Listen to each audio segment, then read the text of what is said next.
hindi pa rin humuhupa ang kilig fever na dala ng tambalang Kim Chiu at Paolo Avellino.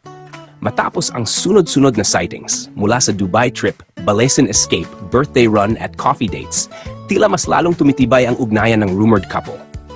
Tahimik man ang dalawa pagdating sa kanilang personal na buhay. Pero hindi talaga sila nakakaligtas sa matatalas na mata ng fans. At ngayon, bagong usap-usapan na naman ang lumutang online.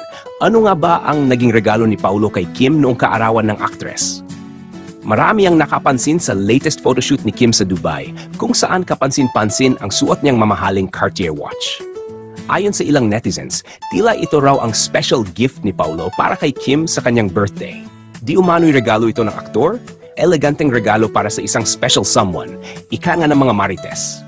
Though walang direktang kumpirmasyon mula sa kanilang dalawa, hindi maawat ang kilig at haka-haka online.